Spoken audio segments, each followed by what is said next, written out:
Hello students, today we'll be doing chapter 5 from your book The Hornbill, The Ailing Planet, The Green Movement's Role by Nani Palkhiwala. Well, this chapter is about environment. You see, our environment has been badly damaged by human activities. So you will come to know in detail the impact of these activities and how much damage has been done.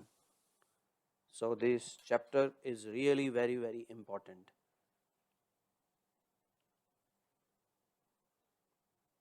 So let's read the chapter. The following article was written by Nani Palkhiwala. So here you can see Nani Palkhiwala.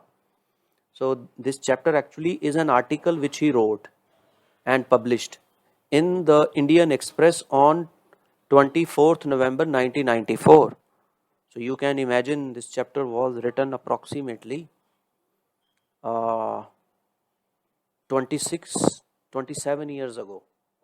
So the issues that he raised regarding the decline health of the earth continue to have relevance.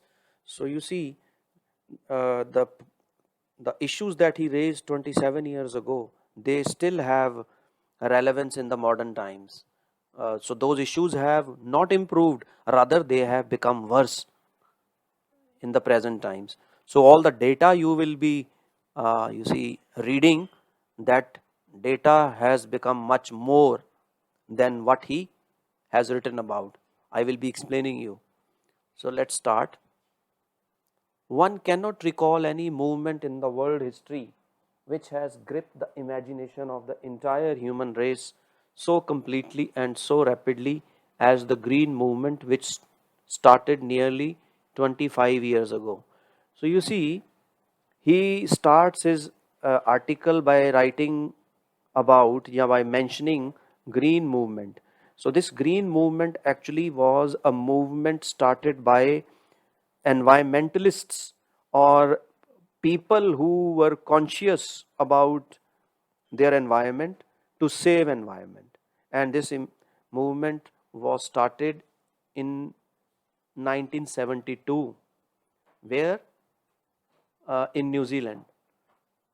A world's first nationwide Green Party was founded in New Zealand. So since then, the movement has not looked back. So you see, this movement has become bigger and bigger since then. You must have heard, even in India, the words like eco-friendly, go green, pro-environment. So these all phrases are part of this green movement, right? So it is quite true that our planet is suffering from so many environmental issues that people some people in some parts of the world started taking action. They felt the need of starting green movement to save the environment, because the effects of continuous exploitation of the environment were visible on natural resources, on water bodies, on land, on animals, on plants, and as a result, new diseases had come into being which were taking their own toll. So that's why this green movement was started. So we have shifted, one hopes, irrevocably from the mechanistic view to a holistic and ecological view of the world. So Nani Palkhiwala here says कि 50 years ago, or say 70 years ago, actually he is talking about the advanced countries like America, European countries, right? He is not talking about the developing countries here. So we have shifted our, perception from mechanistic to a holistical and environmental perception. That is, 70 years ago or 80 years ago, man didn't take into consideration the environmental aspects while taking decisions. For example, 70 or 80 years ago, when the entire world was passing through a phase after industrial revolution, the prime focus was on doing the development. So at that time, many developmental projects were launched, like making new farmhouses for agricultural production, making dams, making railway lines in all countries. And at that time, what was done? A huge number of trees, forests was cut at that time. Why? Because in order to make new farms, new land was needed, and where from that new land had to come? From the forest. So trees were cut on large scale. Then to build dams again, trees were cut. So at that time, man thought trees could be cut at any rate. So trees were cut and cut and cut. And the cutting of forests had its impact after 50 years. The world climate got changed adversely. Global warming started rising, and man, particularly people in the advanced countries, especially the very educated people, they came to know the impact of this environmental degradation due to cutting of trees. So since then, man had exploited natural resources mercilessly, but there was a limit to it. So when man realized that he could not exploit natural resources endlessly, then his you see perception became holistic and ecological. That is, he started thinking about the environmental aspects also.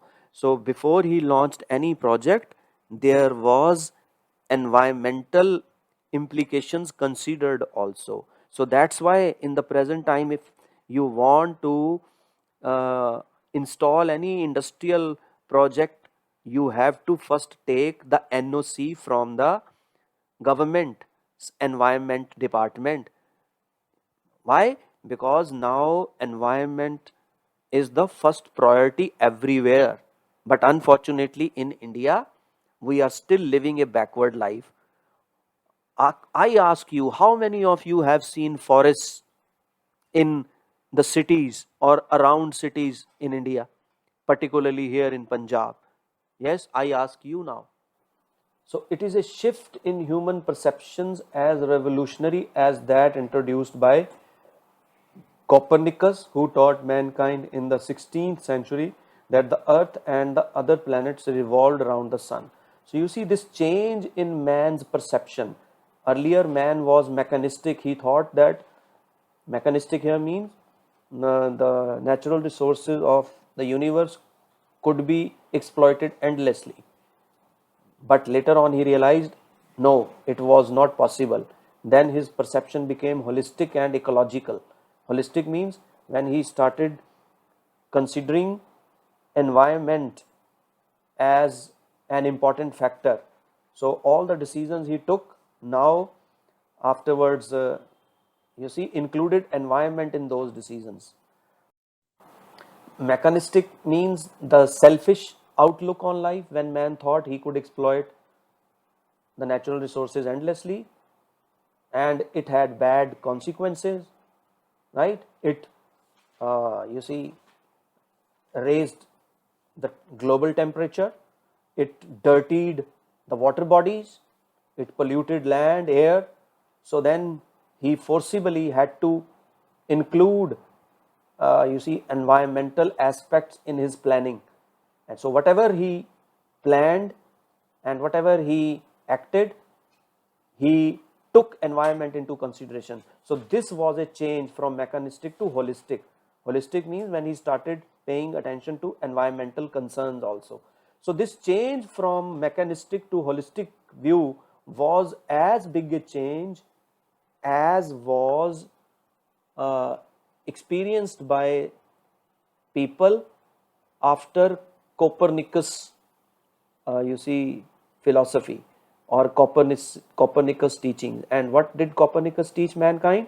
That it was the earth that revolved around the sun, not the vice versa. So before Copernicus, everybody thought that it was the sun moving from east to west. But Copernicus did research and he found out that sun was in the center and other planets around it were revolving. So people, you see, earlier people didn't believe it, and they even were hostile to Copernicus. They didn't accept his philosophy initially, but later on they believed him. So similarly, earlier people had mechanistic view. They thought that over exploitation of natural resources wouldn't harm environment, but later on when the harms were visible, so people developed consciousness for environment, and they they included environment into their priority list as the top priority. For the first time in human history, there is a growing worldwide consciousness that the earth itself is a living organism. So you see, now uh, the people, particularly in the advanced countries, people believe that our environment is a living organism, not a non-living organism. The entire planet is a living organism, an enormous being of which we are parts, and we the human beings are little parts of this living organism. So I would like to here mention that you should consider uh, the the earth planet as a human body, and all the animals, plants, human beings living in it as its cells. So the way cells and organs make one uh, human body or one living organism, in the same manner uh, the plants, the human beings, the animals, they make this planet earth. So the way we are a human body having billions and billions of cells in it, similarly, Earth is a very big living organism uh, which has cells in the form of animals, plants, and human beings. Right? It has its own metabolic needs and vital processes which need to be respected and preserved. So the way we have our metabolic processes, for example, our metabolic processes are: we inhale, then we exhale, then we eat, then we excrete, right? So similarly, this planet of ours has its metabolic processes, and these processes which must be respected and taken care of. For example, if our metabolic processes are interfered with, how? Say, if in place of water you drink, say, poison, or you drink some acid, you know what will happen?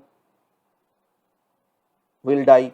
Similarly, this earth also has metabolic processes like the rivers, the snow falling, melting, then photosynthesis. So all these processes, if they are made toxic, our planet will die. So with the death of the planet, do you think we can survive? No, we can't. If our planet dies, we'll all die. So that's why our planet, the the environment of our planet needs to be taken care of, respected and preserved. Preserved means संभाल के रखना हमारी responsibility है. The earth's vital signs reveal a patient in declining health. So here Nani Palkhiwala says, if we look at the present condition of our planet, which he looked at 27 years ago, right? So at that time our earth was looking like a patient. Means 27 years ago, the metabolic processes of our planet had been so much interfered with, so much tampered with, that our planet became sick. I told you how. And the planet in our side of the world where we live, my dear students, it is like a patient suffering from cancer 5th stage. So you can imagine now the condition. We don't have many days if we continue living like this in this part of the world. We don't have many years to live, I am telling you frankly. The You see, I talked about that Buddha Nala. It is like a vein, it is like a blood. You see, the water is the blood of earth. So if our blood becomes black, it means there is some infection in it. But unfortunately, the water in our part of the world has become severely infected and we are not taking any action. So you know what happens if the cancer is not treated. It is the deadliest disease, it kills the body. So similarly, it will kill the planet if we don't take care of its metabolic processes. So here the author has already warned us, and he warned us 27 years ago. We have begun to realize our ethical obligations to be good stewards of the planet and responsible trustees of the legacy to future generations. So you see here he talks about कि we have to live on this planet like responsible citizens, right? We have to be good stewards. Good stewards means caretakers. But who takes care of the planet? Nobody. Everybody just is busy having fun. Nobody lives for environment. Everybody lives for one's own pleasures. And see, it is our responsibility as trustees. Trustees means we have the responsibility of handing over this planet in good shape to the coming generations. But unfortunately, we will be handing them in this part of the world a, a world full of toxicity, full of poison, full of exploited natural resources, and the life for the coming generations is going to be hell in this part of the world, right? So you can imagine what condition our environment is at present by reading these lines. So the concept of sustainable development was popularized in 1987. So keeping in mind these environmental concerns, everywhere this concept of sustainable development was introduced. So people were asked to do development but in sustainable manner. Earlier the development was done recklessly, which harmed the environment, but in 1987 it was advised to people to adopt this concept of sustainable development by the World Commission on Environment and Development. And in its report, it defined the idea as development that meets the needs of the present without compromising the ability of future generations to meet their needs. So here is what a sustainable development is. According to this commission, I just show you this World Commission on Environment and Development, it defines sustainable development as this. So a sustainable development is that development that ensures that all the natural resources are utilized in proper manner and handed over to next generations for their use. But unfortunately, none of us here in India follows this principle. Everybody is selfish. They believe in greed. They are, you see, running after amassing things. That is, everyone wants as much as they want, not caring for the environment at all. So keeping in mind the environment, the idea of sustainable development was introduced. That is, without stripping the natural world of resources future generations would need. So sustainable development is judicious use of natural resources, careful use of natural resources. That is, using only as much as is required, not more than that, right? But unfortunately, here in India and other developing parts of the world, people are selfish. They don't give a damn to this sustainable development concept. So in the zoo at Lusaka, Zambia, there is a cage where the notice reads the world's most dangerous animal. So you see, there is a country, Zambia, and in its city, Lusaka, there is a zoo. And there is a cage in that zoo, and on the cage, these words are written: the world's most dangerous animal. And what is inside the cage? Inside the cage there is no animal but a mirror where you see yourself. So you see, there is no one in that cage, there is only a mirror, and when you go in front of that cage, you look yourself in the mirror, and then on the top it is written the world's most dangerous animal. It means human beings are the world's most dangerous animals, right? It is true. Human beings are the most dangerous animal in this sense that they are the ones who have created all the problems everywhere.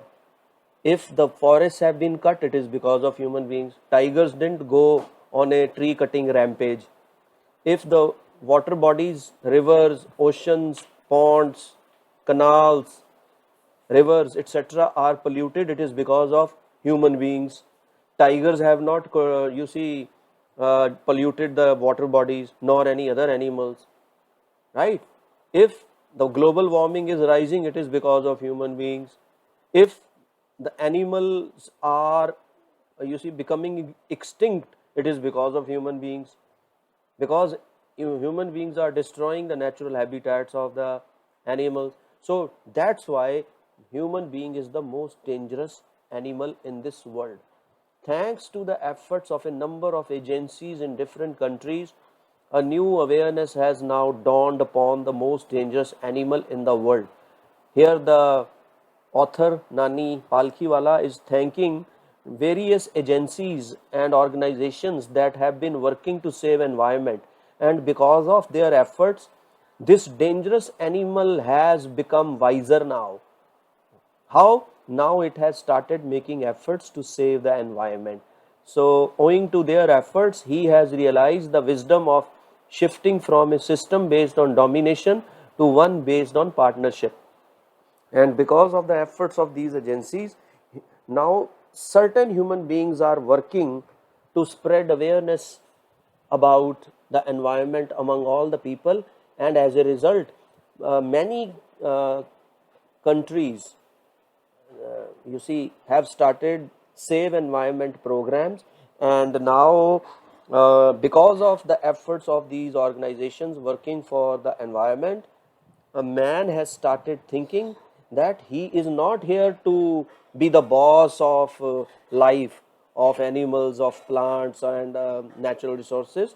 He actually is a partner with them, right? He has a responsibility to take care of this environment. So this is what this change has come because of certain organizations and agencies working to save the environment. Scientists have catalogued about 1.4 million living species with which mankind shares the earth. So you see, our researchers, our scientists have, catalogued means made a list or made an inventory of all the living species living on our planet, and so far they have found 1.4 million living species with which man shares this earth, right? So 1.4 million means 14 lakh species have been found, and you will be amazed to know how many total living species here are on our planet. So they are not final, that 14 million species only. Estimates vary widely as regards the still uncatalogued living species. So these 1.4 million living species are only those which our scientists have been able to find till now. There are many million species which have not been found or which have not been classified or catalogued by our scientists. And what is their number?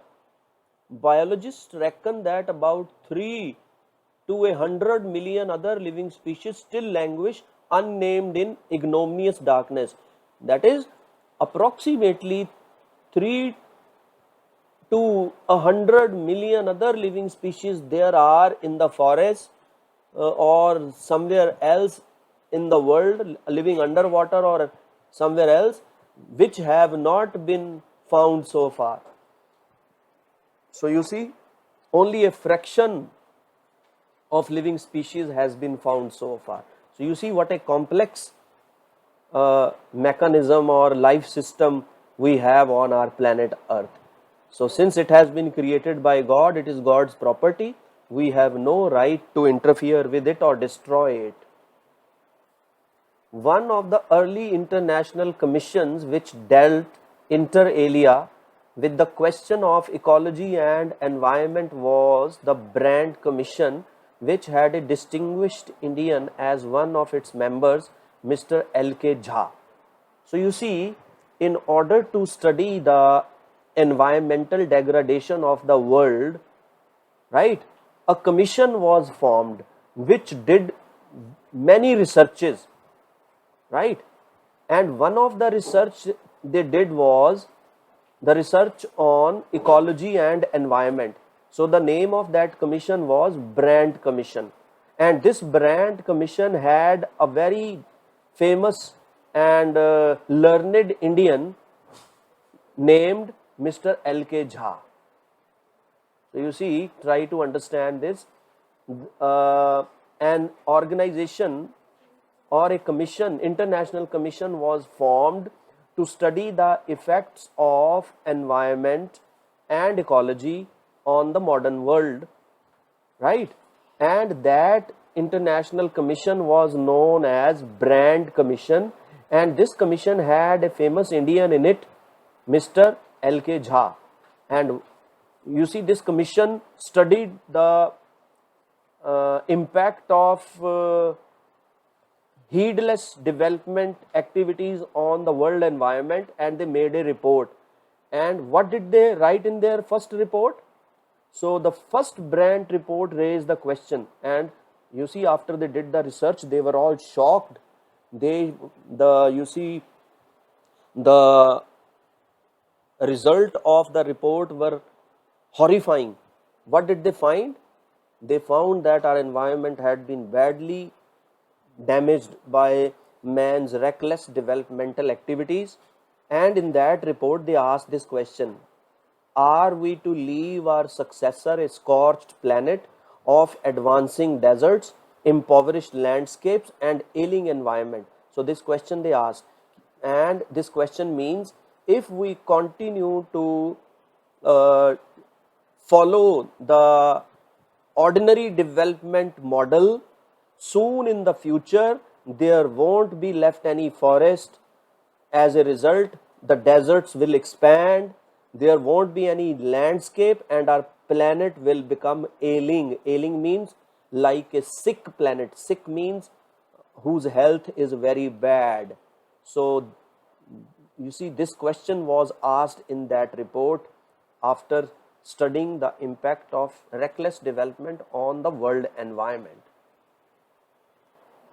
Mr. Lester R. Brown, in his thoughtful book, The Global Economic Prospect, points out that the Earth's principal biological systems are four.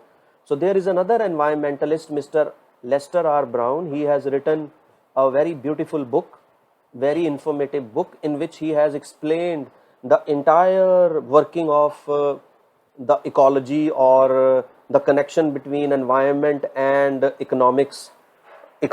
He has explained everything. So in that book, he has explained that our earth has four basic principal biological systems, which are fisheries, forests, grasslands, and croplands, and they form the foundation of the global economic system. So these four systems, you see, run the entire economy of the world, right?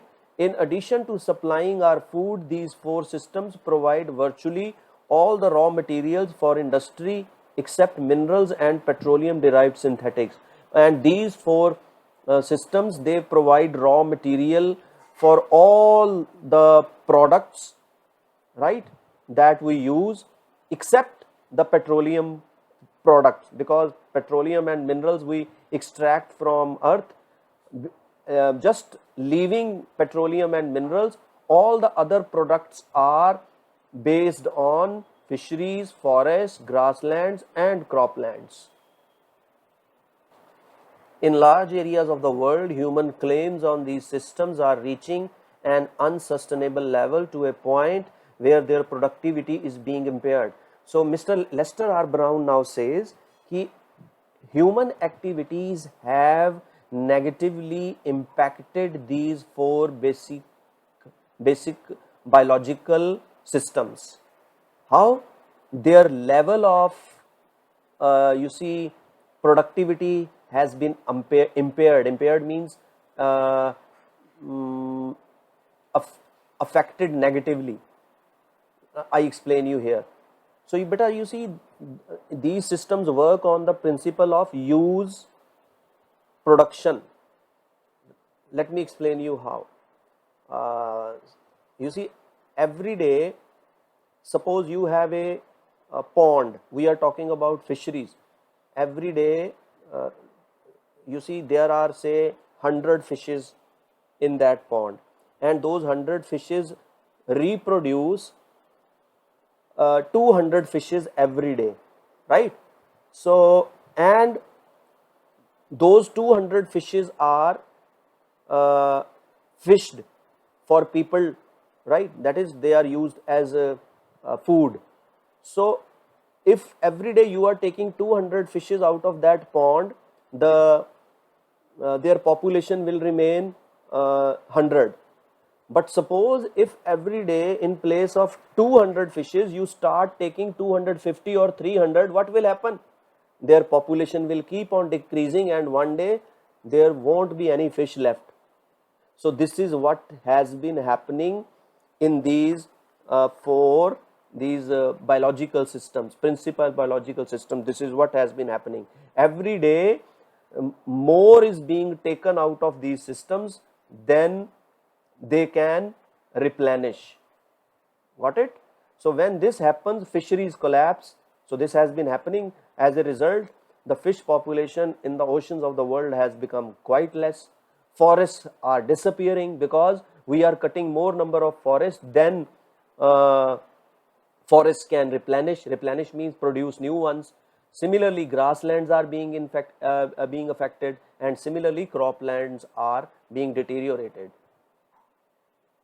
So in a protein conscious and protein hungry world, overfishing is common every day, and in poor countries local forests are being decimated, means cut in order to procure firewood for cooking.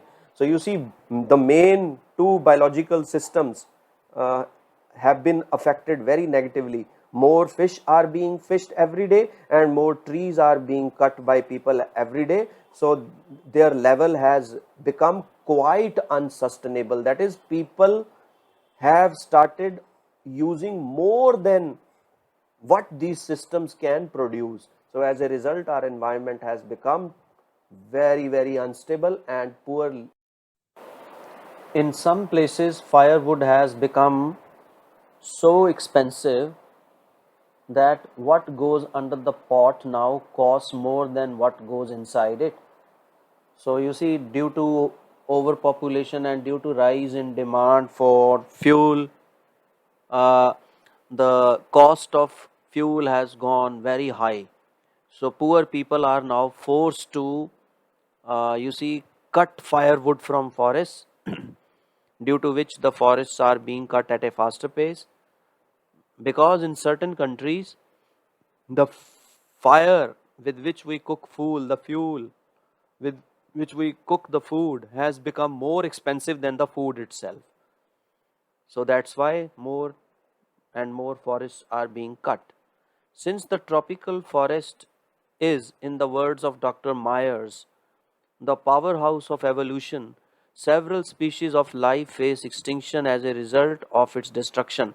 Since more and more forests are being destroyed, so beta, forests are not alone themselves. Forests mean habitat, not habitat, many micro habitats for many, many species. So when we cut a forest, we not only cut forest, we cut that habitat for those species. So as a result of large scale cutting of forests, thousands of species have become extinct, and some are facing extinction. Extinction means total destruction, when no uh, animal of a particular species is left on the planet. That is called extinction. So large scale cutting of forests is leading to the extinction of many species of animals. It has been well said that forests precede mankind, deserts follow. So you see, there is a famous line that when God creates new world, before he sends human beings to that new world, he makes forests, because without forest man cannot live. So you see, when this line means, before the coming of human beings, forests come, right? And after human beings are gone, that is, they have been dead, the deserts follow. Got it? So uh, deserts can't support life, right? It is difficult to live in a desert. So that's why God creates forests first, right? But after a large scale annihilation of human beings takes place, a kind of holocaust takes place, deserts follow. So the world's ancient patrimony of tropical forests is now eroding at the rate of 40 to 50 million acres a year. Kindly note down. The world was once full of forests. Now these forest covers are being destroyed at the rate of 40 to 50 million acres per year. So you can imagine what a fast rate it is. But in actuality, this rate is much more than that. You see, and the growing use of dung for burning deprives the soil of an important natural fertilizer. So, beta, there is one more problem, and the problem is most of the animal dung, gobar, is being used as fuel, and that has a disadvantage. And what is the disadvantage? Cow dung or animal dung is a very good fertilizer, natural fertilizer for the soil. So, when people burn that dung, they are depriving the soil of a natural fertilizer, that is leading to loss of fertility of the soil. The World Bank estimates that a five-fold increase in the rate of forest planning is needed to cope with the expected fuel wood demand in the year 2000. So you see, the World Bank made a study, did a study to find out how to bring balance between cutting of forests and planting more trees. So after the studies, the World Bank scientists concluded that five-fold increase is required. That is, five-fold increase in the planting of trees is required. For example, if we are planting 10 trees at present, we need to plant 50 trees in order to make that balance. And I am talking about a time 20 years ago. Now this rate must have gone up, maybe uh, not five-fold, tenfold increase in the plantation of trees is required. So James Speth, the president of the World Resources Institute, said the other day, we are saying that we are losing the forest at an acre a second, but it is much closer to an acre and a half of a half to a second. So you see, another great conservationist, Mr. James Speth, did some research, and after that research, he concluded that the world is losing 1 acre and a half per second, as compared to the the previous research, which stated only 1 acre per second was being lost. So you see, you can imagine what a fast pace. But the condition in India is much worse. You will come to know. So from here we'll come to know what is the state of environment in India. So Article 48A of the Constitution of India provides that the state shall endeavor to protect and improve the environment and to safeguard the forest and wildlife of the country. So you see, in Article 48A in our constitution, it is written that the government at the central and at the state levels will, not will, rather shall means it is an order by the constitution. They will make efforts to protect and improve the wildlife and the environment. But unfortunately, neither the central government nor the state government is doing anything worthwhile in this regard. Our, you see, wildlife, wild forest, they have totally become extinct. I ask you, you see, a question. Kindly try to locate any forest in an area where you are living. You won't find any forest. Forget forest. There is not enough green cover, that is, green patches near or around the cities or the towns where we are living. So, this is very unfortunate, and if this keeps on happening at the same pace, soon we are going to face a catastrophe. But what causes endless anguish is the fact that laws are never respected nor enforced in India. So, the sad and hopeless situation in India is that though there are laws to save environment and wildlife, but unfortunately, those laws are never respected, or nor the government succeeds in implementing them. For instance, there is an example. The constitution says that casteism, untouchability, and bonded labor shall be abolished, but they flourish shamelessly even after 40 years of the operation of the constitution. So this is the sad situation in India. Indian constitutions has, you see, advised, or rather stated, many things to be followed by the state and central government, such as there should not be any casteism, there should not be any untouchability, there should not be any bonded labor, but unfortunately they still are practiced in India. Here you see, when this chapter was written, it was 40, how many years? 44 years, but now it is more than that, 74 years, right? Still, in backward areas, these social uh, evils are practiced. So, a recent report of our Parliament's Estimates Committee has highlighted the near catastrophic depletion of India's forests over the last 4 decades. So, you see, Indian government also made a committee to find out the state of affairs of Indian forests. And when that committee made a report after a thorough research, the results were shocking. So, what was said in the report? That almost all forests in India have disappeared in the last 4 decades. That is, in the last 40 years, Indian forests have been destroyed totally.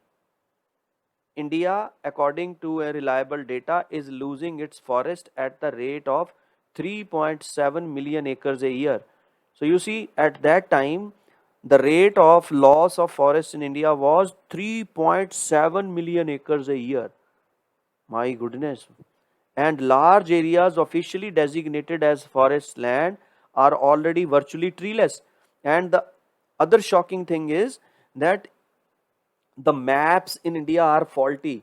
The maps which show that there are forests, in reality, there are no forests. This is the shocking thing. So, the state of affairs in India is very, very horrible.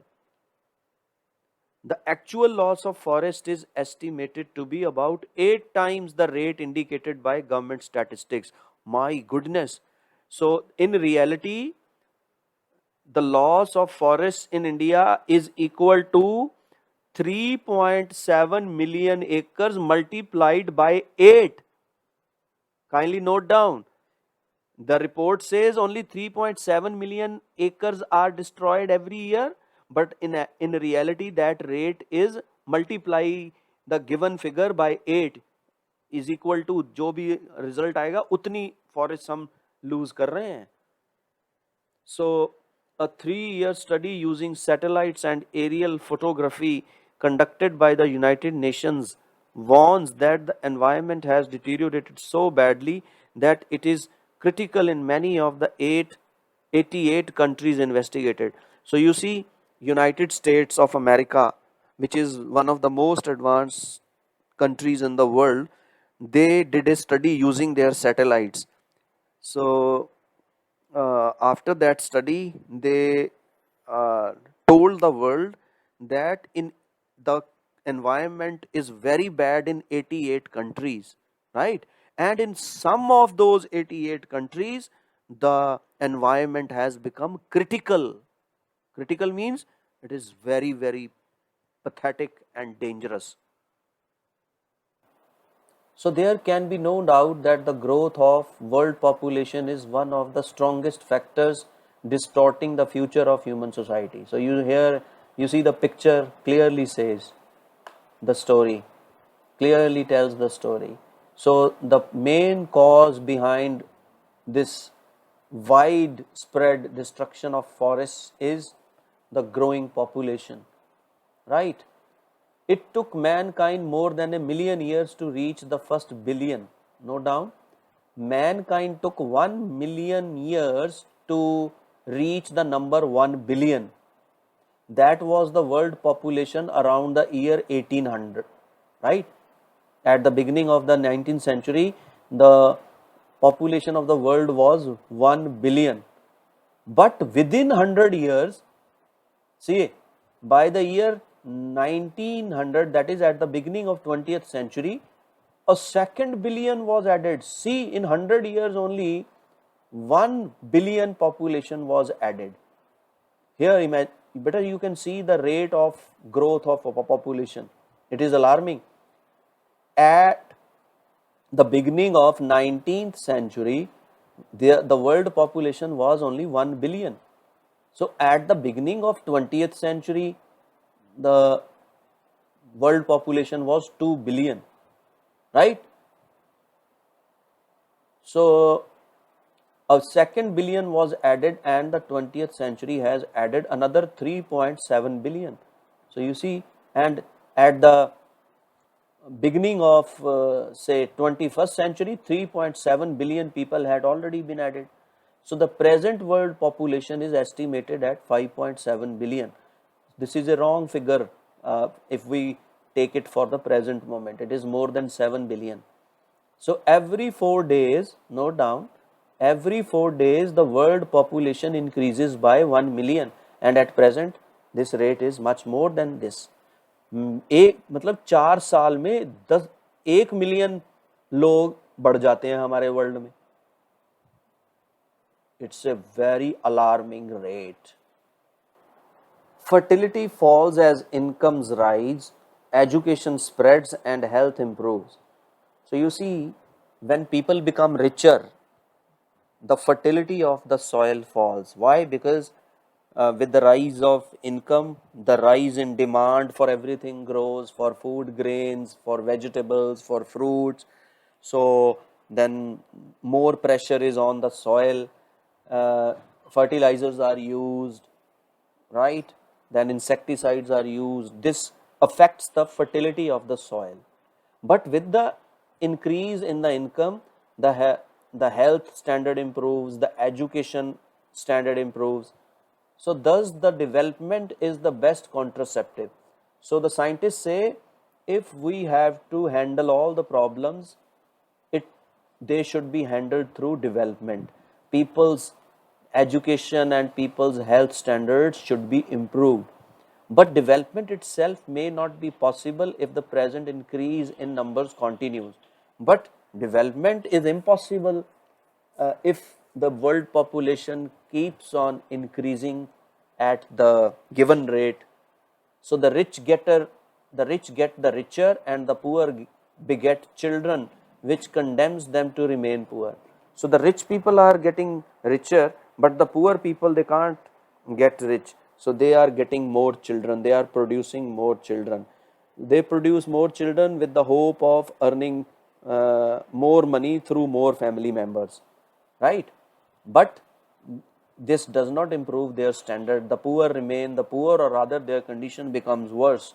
So more children does not mean more workers, merely more people without work. More children doesn't mean, as the author has said, that there are more working hands. It means there are more people who demand more food and more things of life, more water consumption, more oxygen consumption, and more you see other things are in demand. And then human beings convert everything good into bad. That is, whatever they consume, they you see, produce some bad things, so they also increase. So as a result, more population does not mean ki better standards. So the world needs to control its rate of growth of population in order to provide high life standards to its people. So it is not suggested that human beings be treated like cattle and compulsorily sterilized. So here the author is also saying that some countries are forcing uh, their people to adopt family planning through compulsory sterilization. This sterilization is inability to produce children. So some countries are using this techniques. Recently China used it and they managed to control their population, and you see some other countries also do that. So the author is suggesting that that type of technique should not be adopted, in which people should be forcibly sterilized. That is, they should not be made incapable of producing children. But there is no alternative to voluntary family planning without introducing an element of coercion. Note down the word coercion. Coercion means force. So you see, the author here suggests that since the at the base of all the problems lies the problem of overpopulation, it is it is very much important, or it is mandatory to control population, but the methods adopted to control population should be voluntary, not the forced ones. So the government should not use force in order to you see, compel people to adopt family planning programs. Rather, this should come from the people themselves. They should voluntarily come forward and help the government to control the population.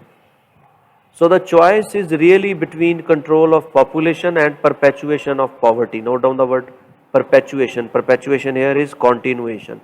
So people must, you see, come forward to control population, because if they don't do it, there will only be two options left: either continue uh, growing the population or remain poor. So if poverty is to be ended, population needs to be controlled. So the people must come forward. So the population of India is estimated to be 920 million. This was approximately, you see, 20 to 25 years ago. Now it is more than 1000 million. I think it is more than quite that. So today, more than the entire populations of Africa and South America put together. So this issue of overpopulation in India, population explosion in India, is quite serious. We are the second largest populated country in the world. In theory, it may be that in reality we might have become the number one country as when population is concerned, right? As far as population is concerned. So India's population alone is equal to African continent and South American continent put together. So you can imagine. No one familiar with the conditions in India would doubt that the hope of the people would die in their hungry hutments unless population control is given topmost priority. So in India, population control must be the first priority of the government, right? First priority, because if we take a look at the life conditions of poor people, it will force us to think that why population control policies have not been introduced so far, right? So their conditions are horrible. They don't have proper places to live in. They don't have proper sanitation amenities. They don't have proper drinking water facilities, and it is all because of the overpopulation. So that's why recently two states of India, one is Assam and second is Uttar Pradesh, they have introduced uh, you see, population control programs. So for the first time in human history, we see a transcending concern, the survival not just of the people but of the planet. So you see, people everywhere in the world now are, you see, conscious of the fact that our planet needs to be taken care of, right? If planet is not taken care of, it may have serious consequences, right? So survival not just of the people, only people don't, you see, uh, demand this consciousness from all people, but the planet also demands this awareness that it needs to be looked after. Because if the planet survives, only then the people will survive. For the first time in human history, we see a transcending concern, the survival not just of the people but of the planet. So this is a repeated line. I have already explained it to you. So we have begun to take a holistic view of the very basis of our existence. So we have now started looking at life in totality. Earlier we just looked at life partially. Now we look at life from bird's eye view. That is, we try to look at the total world, not just at one part of it. So looking at the totality of something is called holistic view. So the environmental problem does not necessarily signal our demise, it is our passport for the future. So you see, some of the environmental problems have become so dangerous that they need to be dealt with immediately. So these problems, they don't actually signal that we are going to die, right? But these problems definitely signal that if we have to create a beautiful future for the coming generations, we must handle these environment problems immediately. So the emerging new world vision has ushered in the era of responsibility. Kindly note down the new word, ushered in. So when you usher something in, it means you introduce. Era here means the time. So era, time, or you can say century or millennium. So this new vision, that is looking at the world holistically, has introduced a new world of responsibility. That is, each one of us must be responsible. We must play our part responsibly in keeping the world a safe place, a beautiful place, a non-polluted place. Now it is a holistic view, and this view is definitely not the mechanistic view, not the selfish view, not the greedy view. This is a holistic view, an environmental view, ecological view, seeing the world as an integrated whole rather than a dissociated collection of parts. So now we don't look at the world as India, Pakistan, Bangladesh, America, Italy, Germany, England, UK. We look at this world now as one unit, not as a country divided, a world divided into different countries, but a world as one unit.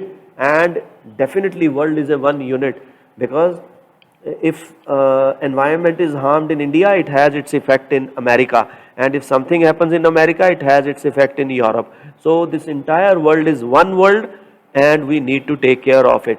And industry has a most crucial role to play in this new era of responsibility. And since people have started looking at the world now holistically, so industry has to play a very important role. You see, beta, most of the pollution comes from industry. They discharge effluents, that is chemicals, into water bodies, and then from the chimneys of industries, toxic fume goes into the air. So industry has to play a very responsible role. They have to adopt practices, manufacturing practices that are environment friendly, not dangerous to the environment, right? So what a transformation would be effected if more businessmen shared the view of the chairman of DuPont, Mr. Edgar S. Woolard, who 5 years ago declared himself to be the company's chief environmental officer. So some industries in the developed countries have already started shouldering this responsibility of taking care of the environment, and one of these industries is the world's largest plastic manufacturing company, DuPont. Kindly note down, this DuPont is the world's largest plastic manufacturing company in America. So this company has come forward to take care of the environment, and its chief executive officer, note down, chief executive officer is CEO, that is the director of the company. He doesn't call himself CEO, chief executive officer, he calls himself chief environmental officer. And this industry uses all the material, all the techniques that are environment friendly, and you will be amazed to know they have developed a plastic that is quite environment friendly, that doesn't harm the environment. So he said, our continued existence as a leading manufacturers requires that we excel in environment performance. So the director or the CEO of this company said, ki since we are the number one company in plastic manufacturing, so we should be number one in taking care of the environment. So you see, this has already started, but unfortunately in India it has not started. Of all the statements made by Margaret Thatcher during the years of her prime ministership, none has passed so decisively into the current coin of English usage as her felicitous words. Note down, Margaret Thatcher was a British prime minister in the past, and about environment she has said some very relevant words. Note down the word. No generation has a free hold on this earth. All we have is a life tenancy with a full repairing lease. So this is what she had said about taking care of environment. She had said that we, the current generations, don't have any, you see, permanent occupancy rights on this planet. We are here like tenants, kirayedar, and it is the responsibility of the kirayedar or the tenants to repair if any damage is done to the house they are living in. Similarly, we, the people at present who are living on this planet, it is our responsibility to repair all the damages, environmental damages we have done, so that we can hand over this planet in a good shape to the coming generations. So, in the words of Mr. Lester Brown, we have not inherited this earth from our forefathers, we have borrowed it from our children. There is another, you see, renowned environmental scientist or a conservationist who also has said some very beautiful words about environmental conservation, and these are his words. He says, we have not inherited this earth from our forefathers. He says, ki we have not taken this earth from our ancestors, we have borrowed it from our children. Actually, this earth is our responsibility, and we are the caretakers of this planet, which we have to hand over to our children. That is, if this earth or this planet is in good shape in future, only then our children will be able to live healthily, happily and prosperously in it. And if it is damaged, they won't be. So it is our responsibility to, you see, hand over this beautiful planet in a beautiful shape to the coming generations. So I think with this the chapter ends.